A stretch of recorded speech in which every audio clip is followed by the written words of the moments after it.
ಒಬ್ಬ ವ್ಯಕ್ತಿ ಒಂದೇ ಸಮಯದಲ್ಲಿ ಜ್ಞಾನೋದಯದ ದಾರಿಯನ್ನು ತೋರಿಸ್ತಾನೆ, ಇನ್ನೊಂದು ಕಡೆ ಬಯೋಟೆರರಿಸಂ ದಾರಿಯನ್ನು ತೋರಿಸ್ತಾನೆ. ಇದು ಸಾಧ್ಯನಾ? ಹೌದು, ಸಾಧ್ಯ. 20ನೇ ಶತಮಾನದ ಬಹುಶಃ ಅತ್ಯಂತ ವಿವಾದಾತ್ಮಕ ಆಧ್ಯಾತ್ಮಿಕ ಗುರು ಓಶೋ ಅವರ ಕಥೆಯೇ ಇದಕ್ಕೆ ಸಾಕ್ಷಿ. ಬನ್ನಿ, ಅವರ ಜೀವನ ಮತ್ತು ಪರಂಪರೆಯ ಒಳಗೆ ಇಳಿದು ನೋಡೋಣ.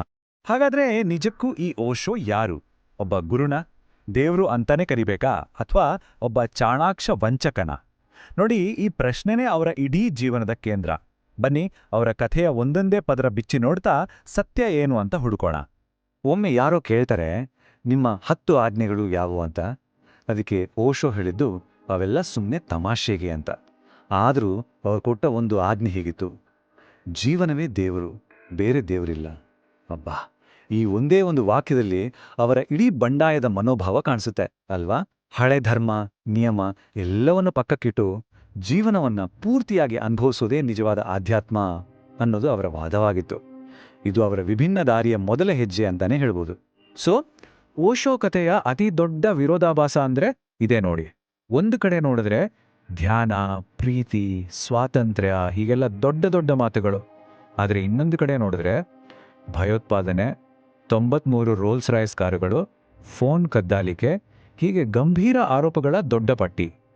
ಈ ಎರಡು ತುದಿಗಳ ನಡುವಿನ ಅಂತರ ಇದೆಯಲ್ಲ, ಅದೇ ಓಶೋ ಚಳುವಳಿಯ ನಿಜವಾದ ಚಿತ್ರಣವನ್ನು ಕೊಡುತ್ತೆ. ಸರಿ, ಹಾಗಾದ್ರೆ ಚಂದ್ರಮೋಹನ್ ಜೈನ್ ಅನ್ನೋ ವ್ಯಕ್ತಿ ಜಗತ್ತೇ ತಿರುಗಿ ನೋಡೋ ಹಾಗೆ ಮಾಡಿದ ಓಶೋ ಆಗಿ ಬದಲಾಗಿದ್ದು ಹೇಗೆ?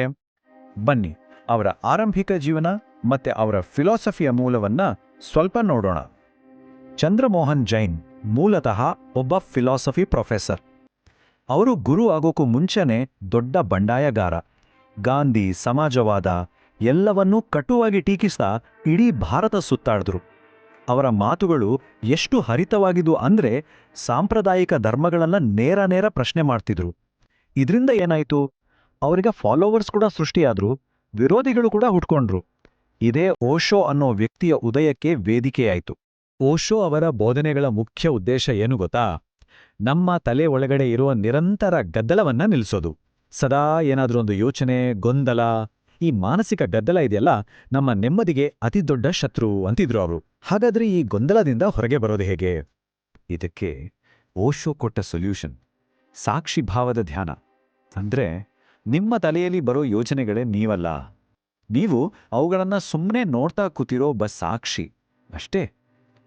ಈ ಐಡಿಯಾ ಸಿಂಪಲ್ ಆಗಿ ಕಂಡ್ರು ತುಂಬಾ ಡೀಪ್ ಆಗಿತ್ತು.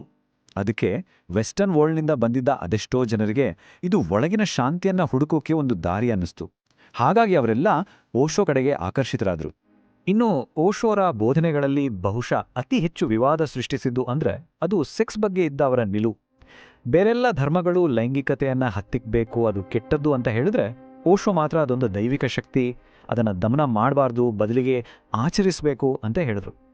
ಈ ಮಾತಿನಿಂದ ಅವರಿಗೆ ಇಂಡಿಯನ್ ಮೀಡಿಯಾದಲ್ಲಿ ಸೆಕ್ಸ್ ಗುರು ಅನ್ನೋ ಪಟ್ಟ ಸಿಕ್ತು. ಇದು ಅಂದಿನ ಸಂಪ್ರದಾಯವಾದಿ ಭಾರತದಲ್ಲಿ ಅಷ್ಟೇ ಯಾಕೆ, ಇಡೀ ಜಗತ್ತಿನಲ್ಲೇ ದೊಡ್ಡ ಬಿರುಗಾಳಿಯನ್ನೇ ಎಬ್ಬಿಸಿತ್ತು. ಸರಿ, ಈಗ ಕಥೆ ಇಂಡಿಯಾದಿಂದ ಅಮೆರಿಕಕ್ಕೆ ಶಿಫ್ಟ್ ಆಗುತ್ತೆ. ಅಲ್ಲಿ ಓಶೋ ತಮ್ಮ ಪವರ್ನ ಪೀಕ್ನಲ್ಲಿದ್ದಾಗ ಒಂದು ಮರುಭೂಮಿಯಲ್ಲಿ ಅಕ್ಷರಶಃ ಒಂದು ಸ್ವರ್ಗವನ್ನೇ ಕಟ್ಟೋಕ್ ಹೊರತಾರೆ. 1980 ಓಶೋ ಚಳುವಳಿ ಅಮೆರಿಕದ ಒರೆಗಾನ್ ಸ್ಟೇಟ್ನಲ್ಲಿ ಒಂದು ನಿರ್ಜನ ಪ್ರದೇಶದಲ್ಲಿ ಬರೋಬ್ಬರಿ 64,000 ಎಕರೆ ಜಾಗವನ್ನ ಖರೀದಿ ಮಾಡ್ತು. ಅವರ ಪ್ಲಾನ್ ಸುಮ್ಮನೆ ಒಂದು ಆಶ್ರಮ ಕಟ್ಟೋದಾಗಿರಲಿಲ್ಲ, ಬದಲಿಗೆ ರಜನೀಶ್ಪುರಂ ಅಂತ ಒಂದು ಹೊಸ ನಗರವನ್ನೇ ಸ್ಥಾಪಿಸೋದು. ಅಷ್ಟೇ ಅಲ್ಲ, ಅದಕ್ಕೆ ತಮ್ಮದೇ ಆದ ಕಾನೂನು, ತಮ್ಮದೇ ಆದ ವ್ಯವಸ್ಥೆ ಇರಬೇಕು ಅನ್ನೋದು ಅವರ ಗುರಿಯಾಗಿತ್ತು. 93 ಇದು ಓಶೋ ಹತ್ರ ಇದ್ದ ರೋಲ್ಸ್ ರಾಯ್ಸ್ ಕಾರುಗಳ ಸಂಖ್ಯೆ. ಅವರ ಅನುಯಾಯಿಗಳು ಕೊಟ್ಟ ಗಿಫ್ಟ್ ಅಂತೆ. ಯೋಚನೆ ಮಾಡಿ, ಒಬ್ಬ ಆಧ್ಯಾತ್ಮಿಕ ಗುರುಗೆ 93 ರೋಲ್ಸ್ ರಾಯ್ಸ್ ಕಾರು. ಈ ಒಂದೇ ಒಂದು ವಿಚಾರ ಆ ಸಮಯದಲ್ಲಿ ಅವರಲ್ಲಿದ್ದ ಅಗಾಧ ಸಂಪತ್ತು, ಐಷಾರಾಮಿ ಜೀವನ, ಇದೆಲ್ಲದರ ಬಗ್ಗೆ ದೊಡ್ಡ ವಿವಾದವನ್ನೇ ಹುಟ್ಟಾಕಿತ್ತು. ಇಡೀ ಜಗತ್ತೇ ಯಾಕ್ ಬೇಕಿಷ್ಟೆಲ್ಲ ಅಂತ ಮಾತಾಡ್ಕೊಳ್ಳೋ ಹಾಗೆ ಮಾಡಿತ್ತು. ರಜನೀಶ್ಪುರಂ ಅಂದ್ರೆ ಅದೊಂದು ಸುಮ್ಮನೆ ಆಶ್ರಮ ಆಗಿರಲಿಲ್ಲ, ಅದೊಂದು ಮಿನಿ ದೇಶದ ಹಾಗೆ ಆಗಿ ಹೋಗಿತ್ತು.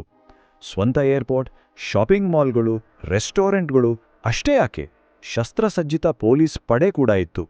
ಅಮೆರಿಕದ ನೆಲದಲ್ಲೇ ಹೀಗೆ ತಮ್ಮದೇ ಆದ ಒಂದು ಪ್ರತ್ಯೇಕ ರಾಜ್ಯ ಕಟ್ಟೋಕೆ ಹೊರಟಿದ್ದು ಸಹಜವಾಗಿಯೇ ಅಲ್ಲಿನ ಸ್ಥಳೀಯ ಸರ್ಕಾರ ಮತ್ತೆ ಜನರ ಜೊತೆ ದೊಡ್ಡ ಸಂಘರ್ಷಕ್ಕೆ ಕಾರಣವಾಯಿತು. ಆದರೆ ಈ ಸ್ವರ್ಗ ಅನ್ಕೊಂಡಿದ್ದು ಹೆಚ್ಚು ದಿನ ಉಳಿಲಿಲ್ಲ. ಇಲ್ಲಿಂದ ಕಥೆ ಒಂದು ಭಯಾನಕವಾದ ಟರ್ನ್ ತಗೊಳುತ್ತೆ. ಆ ಕಮ್ಯೂನ್ನ ಪತನ, ಅದು ಕೂಡ ಅಪರಾಧದ ದಾರಿಯಲ್ಲಿ ಅತಿ ವೇಗವಾಗಿ ಶುರುವಾಗುತ್ತೆ.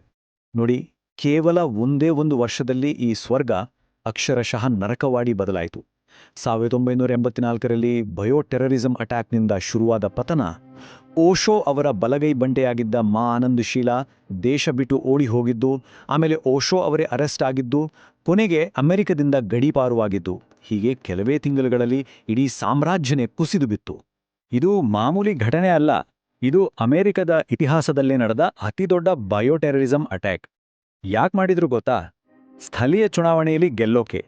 ಮತದಾರರಿಗೆ ಹುಷಾರ್ ತಪ್ಪಿಸಿದ್ರೆ ಅವರು ವೋಟ್ ಮಾಡೋಕ್ ಬರಲ್ಲ ಅನ್ನೋದು ಪ್ಲಾನ್. ಅದಕ್ಕೋಸ್ಕರ ಕಮ್ಯೂನ್ನ ಲೀಡರ್ಶಿಪ್ 10 ರೆಸ್ಟೋರೆಂಟ್ಗಳ ಸ್ಯಾಲಡ್ ಬಾರ್ಗಳಲ್ಲಿ ಸ್ಯಾಲ್ಮೊನೆಲ್ಲಾ ಬ್ಯಾಕ್ಟೀರಿಯಾನೇ ಕಲ್ಸ್ಬಿಟ್ರು.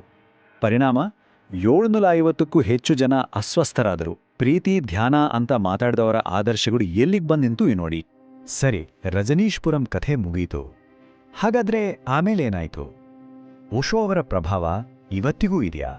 ಇದ್ರೆ ಅದು ಹೇಗೆ ಉಳಿದುಕೊಂಡಿದೆ? ಬನ್ನಿ ಈಗ ಅದನ್ನ ನೋಡೋಣ. ಅಮೆರಿಕದಿಂದ ಗಡೀಪಾರು ಆದ್ಮೇಲೆ ಓಶೋ ಕತೆ ಮುಗಿಲಿಲ್ಲ. ಅವರಿಗೆ ಬರೋಬ್ಬರಿ 21 ದೇಶಗಳು ತಮ್ಮ ನೆಲಕ್ಕೆ ಕಾಲಿಡೋಕೆ ಬಿಡ್ಲಿಲ್ಲ. ಇಡೀ ಜಗತ್ತೇ ಅವರನ್ನ ತಿರಸ್ಕರಿಸಿದಾಗೆ ಆಗಿತ್ತು. ಕೊನೆಗೆ ಅವರು ಎಲ್ಲಿಂದ ತಮ್ಮ ಆಧ್ಯಾತ್ಮಿಕ ಪ್ರಯಾಣವನ್ನ ಶುರು ಮಾಡಿದ್ರೋ ಅದೇ ಭಾರತದ ಪುಣೆಗೆ ವಾಪಸ್ ಬಂದ್ರು. ಆದ್ರೆ ನೋಡಿ, ಓಶೋ ಪರಂಪರೆ ಒಂದು ಅದ್ಭುತವಾದ ಟ್ರಾನ್ಸ್ಫಾರ್ಮೇಷನ್ ಕಂಡಿದೆ. ಅಂದು ಅದು ಭಗವಾನ್ ಅನ್ನೋ ಗುರುವಿನ ನೇತೃತ್ವದಲ್ಲಿ ಕೆಂಪು ಬಟ್ಟೆ ಹಾಕಿದ ವಿವಾದಾತ್ಮಕ ಕಮ್ಯೂನ್ ಆಗಿತ್ತು.